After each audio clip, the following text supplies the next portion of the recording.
Oasis fertility सोबत तुमची पेरेंटहुडची यात्रा सुरू करा in the good hands of science.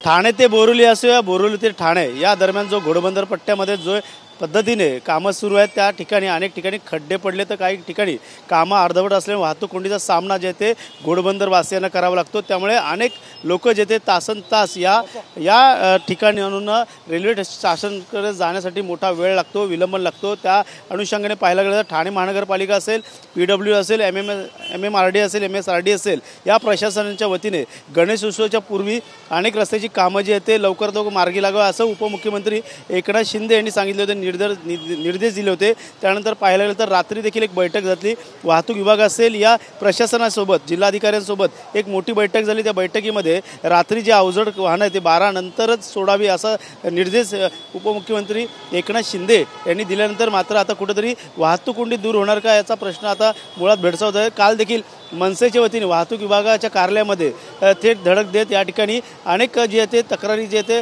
पाडा या ठिकाणी वाचून दाखवले। मात्र पाहायला गेलं तर आता याच ठिकाणी सर्व घोडबंदरवासी जे आहे ते जमलेले आहेत, रास्ता रोको केलेला आहे, पूर्णतः या ठिकाणी रास्ता रोको करून ठिय्या मांडलेला आहेत। त्यामुळे अनेक ठिकाणी जे खड्डे पडले आहेत रस्त्यावरची जी कामं आहेत ती अर्धवट झालेली आहेत, त्या संदर्भातलं एक पाऊल त्यांनी उचललेलं आहे। या ठिकाणी जे घोडबंदरवासी आहेत त्यांना काय त्रास होतो त्यांना आपण जाणून घेणार कशा प्रकारचा त्रास या घोडबंदर। मी लोला स्प्लेंडोरा घोडबंदर भाईंदरपाड्याचा रहिवासी आहे। प्रचंड वाहतुकीमुळे प्रचंड खड्ड्यांमुळे आम्हाला रोजला ऑफिसला जाण्याचा भयानक त्रास होतोय। एक दीड तास लागतो ऑफिसमध्ये, आणि ऑफिसमध्ये जे उशिरा गेल्यावरती जे नुकसान होतं ते तर वेगळंच आहे, पण प्रचंड त्रास होते म्हणून आम्ही हा रस्ता रोको केलेला आहे।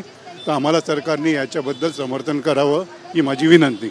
एकंदरीत दोन्ही रस्ते एकत्र झालेले आहेत, सेवा रस्ता, सर्व्हिस रस्ता आणि त्याच्यानंतर हा रस्ता मेट्रोची कामं गणेश उत्सवाच्या पूर्वी सगळी कामं करण्यासाठी निर्देश दिलेले होते उपमुख्यमंत्री एकनाथ शिंदे यांनी प्रशासनाला। मात्र कुठंतरी जे कॉन्ट्रॅक्टर असतील या प्रशासन कुठं कमी पडतं का?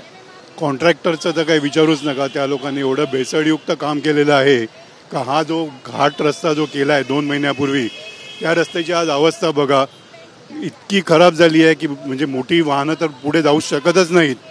पण प्रचंड आम्हाला त्रास होतो आहे, ही आमची सरकारला विनंती आहे की त्यांनी काहीतरी करावं। काय वाटतं, काय मागणी असणार तुमची अनेक वेळा त्रासात या घोडबंदरवासियांना प्रवास करायला? नमस्कार, आम्ही अखिल महाराष्ट्र राज्य मोटर मालक संघ ट्रक कंटेनर्स या माध्यमातून इथे जमा झालेलो आहे। इथं स्थानिक रहिवाशांना वाटतं की आमचे ट्रक कंटेनर गाड्या ह्या रस्त्यावरून चालतात म्हणून यांना त्रास होतो, पण मुळात कारण तसं नाही आहे। आम्हाला जाण्या येण्यासाठी जो रोड दिलेला आहे तो नो एंट्रीमध्ये दिलेला आहे। त्या जो 24 तास रोड चालला पाहिजे तो फक्त 5 ते 7 तास चालतो, आणि पूर्ण गुजरात, कर्नाटक, आंध्र प्रदेश ही सगळी मेन ठाण्यावरून वाहतूक होते। 2009 पासून आपला जो पनवेल विरार रोड आपला फक्त कागदोपत्री आहे तो आम्हाला करून देत नाहीत, आणि आमची इथली वाहतूक जी 24 तासाची आहे ती फक्त 5 ते 7 तासात होते।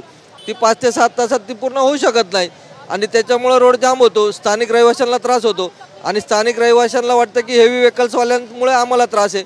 आणि निर्देश काढण्यात आले होते, उपमुख्यमंत्री एकनाथ शिंदे, वाहतूक विभाग, जिल्हा प्रशासन, महापालिका सर्वांची बैठक झाली, पोलिसांची देखील बैठक झाली। त्यांचं म्हणणं की 12 नंतर आता गाड्या हेवी व्हेकल आता सोडावे, रात्री आता त्याच्या अगोदर फिरता कामा नये। काय वाटतं त्या संदर्भात देखील 12 तासात कशी वाहतूक जाणार तुम्ही सांगा ना? आमच्यासाठी आम्हाला सेपरेट एक रस्ता देण्यात यावा, एक लेन आमच्यासाठी देण्यात यावी, आणि जर समजा कुठली गाडी ब्रेकडाऊन झाली तर त्याच्यासाठी गव्हर्नमेंटने पर्सनली एक टोविंग ठेवावी, म्हणजे ही वाहतूक सुरळीत चालेल।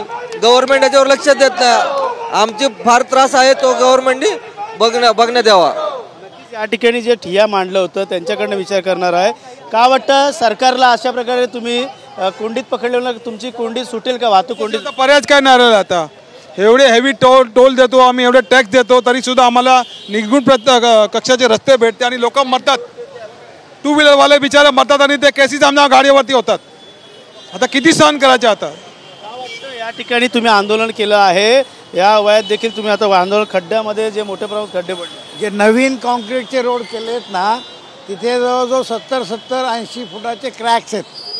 हो, मी आता खड्ड्यावरच उभा आहे, आणि या वयात सुद्धा मला गाडीमध्ये इतके झटके बसतात, आणि त्यामुळे मला ते हे लुंबर स्पाईन म्हणून जो एक प्रकारचा आजार आहे तो झालेला आहे। ते आणि काय असतील लोक असतील त्यामुळे नक्कीच पाहायला गेलं तर मोठ्या प्रमाणात आता वाहतूक कोंडी या ठिकाणी झालेली आहे आणि वाहतूक विभागाकडनं पूर्णतः वाहतूक करण्याचं काम सुरू आहे. अनेक गाड्या ज्या आहेत ते या ठिकाणी रास्ता रोको केल्यामुळे सर्व ठप्प झाल्या होत्या. त्यामुळे बोरिवली ते ठाण्याच्या दिशेने जे जाणाऱ्या मुंबईच्या दिशेने जे जाणाऱ्या गाड्या आहेत त्या पूर्णतः या ठिकाणी रास्ता रोको केल्यामुळे अनेक गाड्यांना याचा त्रास सहन करावा लागतो. मात्र अनेक गाड्या ज्या आहेत ते पाहायला गेलं तर घोडबंदर पट्ट्यामध्ये अनेक ठिकाणी खड्डे आहेत आणि ते खड्डे जे बुजवण्याचं काम देखील युद्ध पातळीवर सुरू असलं. दुसरीकडे मेट्रोची देखील अनेक कामं आहेत. त्यामुळे अर्धवट कामांमुळे घोडबंदर वासियांना मोठ्या प्रमाणात याचा फटका सहन करावा लागत आहे. त्यामुळे नक्कीच येणाऱ्या काळात आता महानगरपालिका असेल या प्रशासन असेल जिल्हाधिकारी असेल यांना ज्या पद्धतीने निर्देश उपमुख्यमंत्री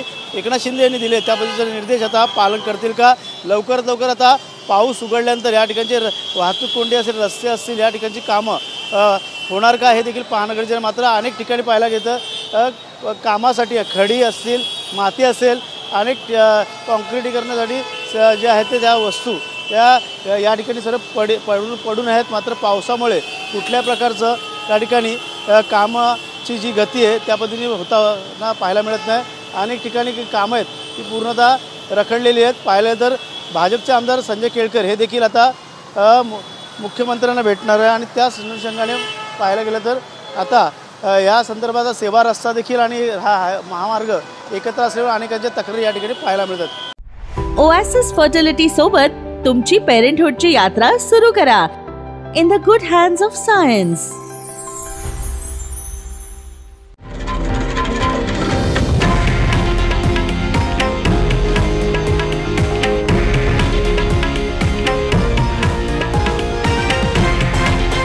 हे आहे देशातील नंबर 1 न्यूज नेटवर्क आणि आपण पाहत आहात TV9 मराठी, एकमेव.